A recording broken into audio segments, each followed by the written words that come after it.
his progressions and scans the field very well. But the one big weakness that I noticed is that he currently plays in an air raid offense. They throw a lot at Cal, and he doesn't really have much experience under center. And then my third quarterback is Connor Cook, the Michigan State quarterback. I really am impressed by him. He has excellent accuracy in the pocket.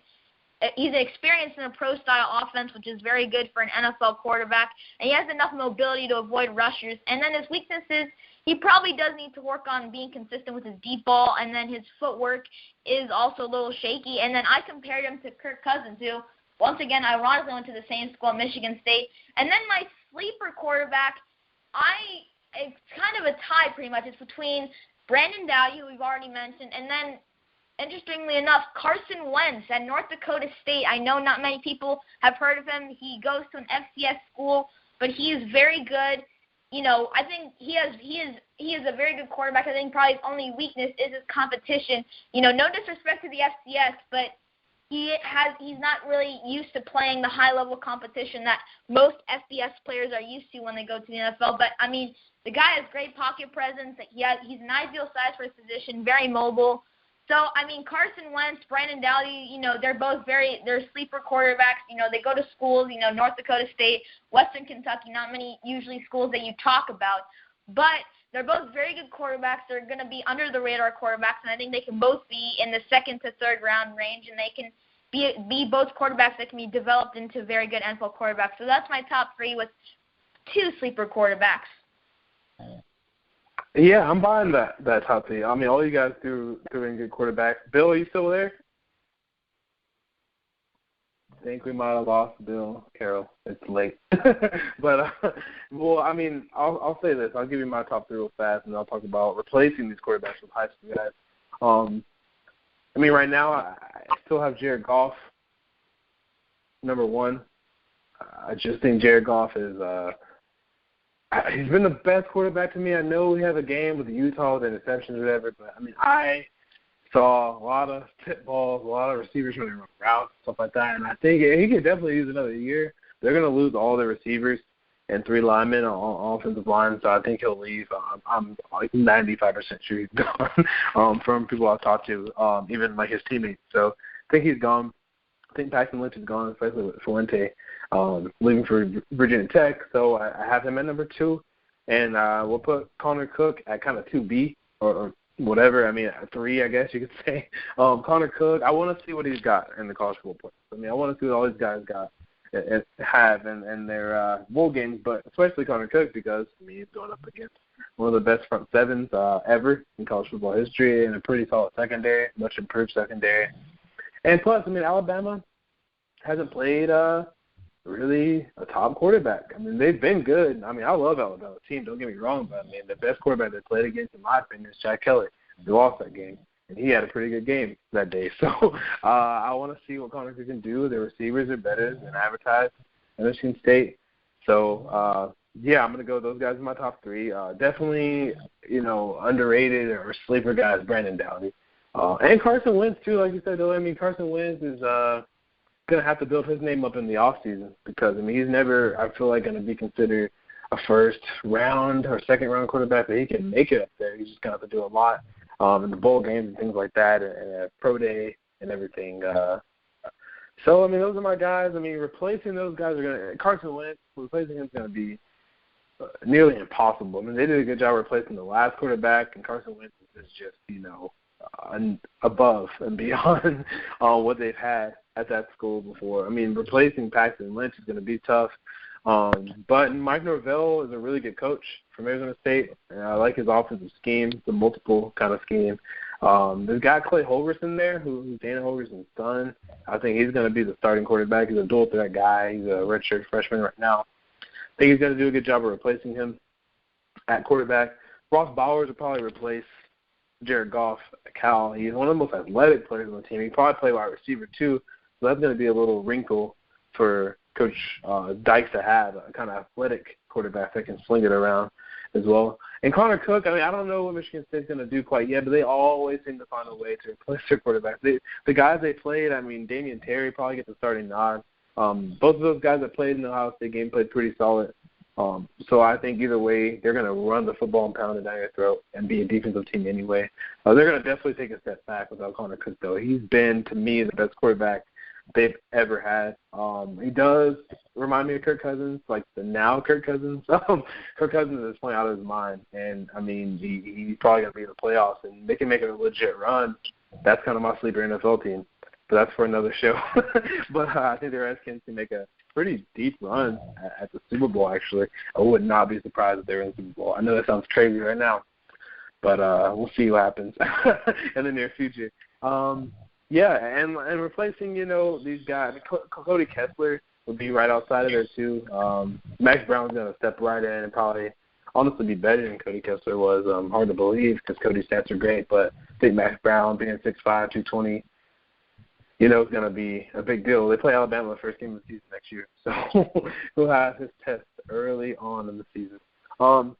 Yeah, I mean, I'm going to ask you, Dylan, before I let you go, I'm going to ask you about your favorite team, LSU.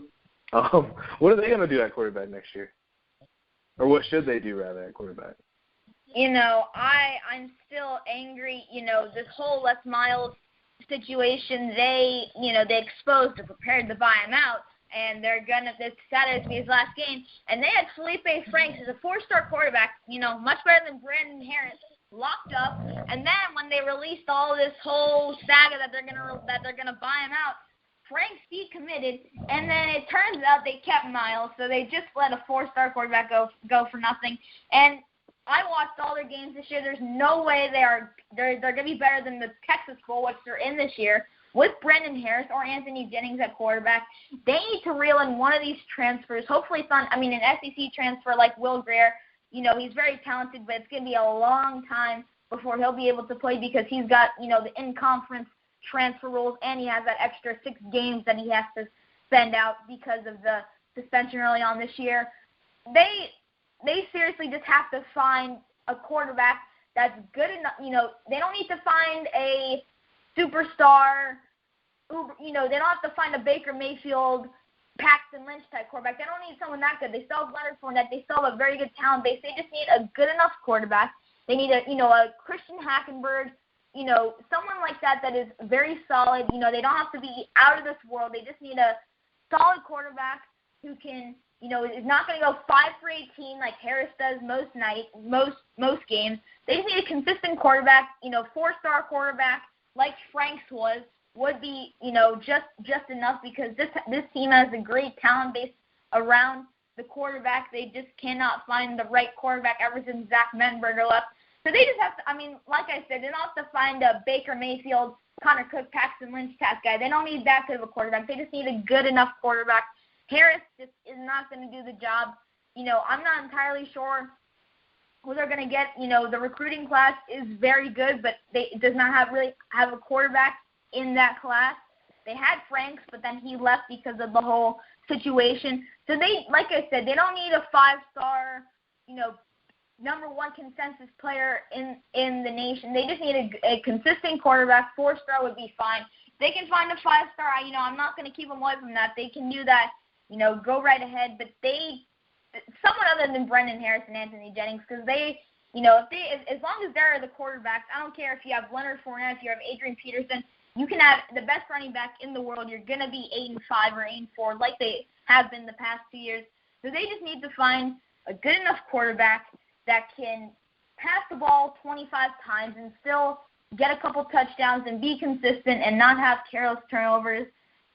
Hopefully they can find that quarterback because they have such great talent. They just cannot use that talent because, unfortunately, they have this quarterback problem. So I have faith in Les Miles and Ed Orgeron that they can find a good enough quarterback, but they haven't really shown me that in the past 2 years. Hopefully they can get that done, but for now, they're stuck with Brendan Harris, unfortunately, but hopefully they can, one of those quarterbacks that is transferring, hopefully they can reel them in, but, 3 of those quarterbacks are SEC transfers, and one of them already has a 6-game suspension, so it'll be a while for 3 of those quarterbacks to play before they can even play. So, I don't even know who they could get right now, but they just need to find someone that can be consistent enough to help this team that should not have to be stuck in the Texas Bowl to be good enough, for a 10-win season. That's what I would expect, at least, a double-digit win season.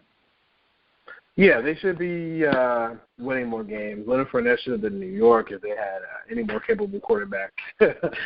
Jacob Coker, if they had him, he's an upgrade over here. I mean, anything, and I liked Brandon Harris coming out of high school, and actually started playing pretty solid towards the beginning of the season, in the middle. Jennings I never liked too much, to be honest, but they do need to find another quarterback. Justin McMillan's on their roster, too. I'm not sure if he's the answer. We'll see. I mean, there's a bunch of bowl games left. We just started these bowl games last weekend.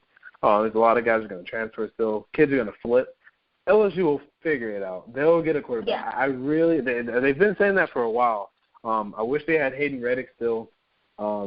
He didn't work out. He's at Rutgers, and Stephen Rivers didn't work out. They've just missed and missed and missed. I've never seen a program that's good miss at that position. Shea Patterson, kid from Louisiana that they didn't get either, who's the number one quarterback in the country. 1A, 1B with Jacob Eason. So it's going to be tough to see what they do because there's not a lot of options, to be honest. But we'll see. I mean, they're still going to be a solid team. I think that's still one of the top premier programs in the country, and I'm glad they retained Les Miles. But, yeah, Dylan, before I let you go, tell people where they can find and follow your work. Well, you can follow me on Twitter at DJGoldman35, and you can read my articles on the RSCN Network Twitter account and rscnreport.com. Thank you so much for coming on, Dylan. I really appreciate it. Oh, thank you for having me. Yeah, have a great night. Thank you. That was Dylan Goldman of RSCN Report and the Pittsburgh Sports Castle. Man, I mean, Dylan's pretty young, as you can tell, but he knows his stuff, man. I mean, he's actually, one of the only writers to ever write for, the Pittsburgh Gazette at, 14 or being a teenager. So he's pretty successful for being pretty young, man. So kudos to him for coming on the show, talking LSU, talking the quarterback battles and everything. Really appreciate it. Jim, you still with us? Yes, sorry. Okay, awesome. We got about 30 minutes left on the show. We've talked a little bit of everything. I want to get into the 2011 recruiting class, man. This class is, we're running out of classes, first of all, Jim. We don't have that many more left. But it's fun, We've kind of, ran through them all. I wanted to get them over by the time Dead Period was here, so we're almost done.